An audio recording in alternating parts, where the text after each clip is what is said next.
Пик развития отдаленного от города села пришелся на 60-е годы прошлого столетия. В то время здесь работало подсобное хозяйство башкирского медно-серного комбината «Дружба», слава которого гремела по всему Советскому Союзу.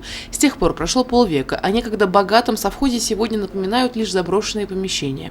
Выступая перед собравшимися, начальник информационно-аналитического отдела администрации Расуль Байгильдин отметил, что эта встреча должна быть полезной для обеих сторон.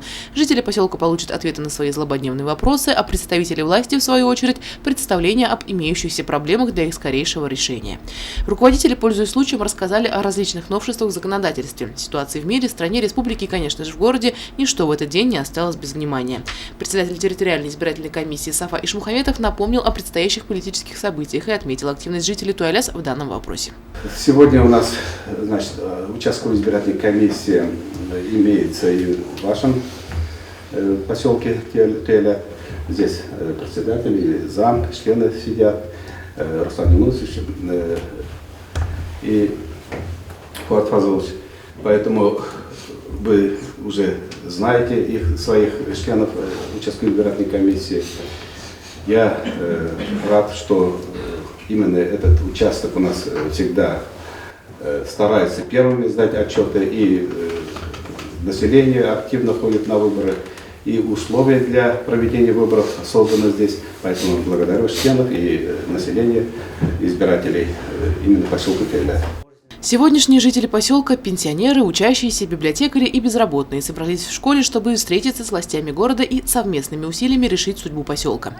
Молодых среди них мало. Пословица «где родился, там пригодился» здесь не актуальна. Безработица заставила молодежь отправиться искать счастье в другом месте. А в поселке остались те, кто пригодился, и, что радует, они надеются на светлое будущее и непрерывно борются за решение проблем, которых в микрорайоне предостаточно. Это отсутствие фельдшера, аптеки и несанкционированные свалки, руины, заброшенные здания и много других проблем, которые не обходят стороной практически все поселки-спутники. В этот день жителям Туаляса выпала возможность рассказать властям о наболевшем и получить конкретные ответы.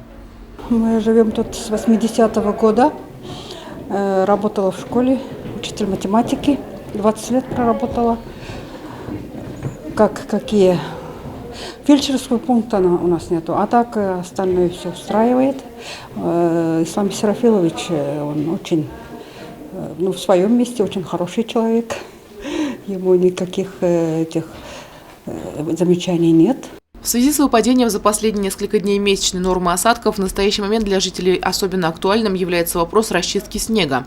Представители управления жилищно-коммунального хозяйства проинформировали собравшихся о том, что есть постановление об очистке снега, в первую очередь въезда в город, чтобы обеспечить бесперебойный подвоз продуктов и других предметов жизнедеятельности, а также автобусные маршруты для доставки детей в образовательные учреждения. Усиленно грейдеры должны работать и в центре города, где расположены основные социальные объекты, но только потом поселки-спутники, поэтому коммунальщики с ограниченным количеством транспорта не могут с желаемой регулярностью очищать поселки, в том числе и Туаляс.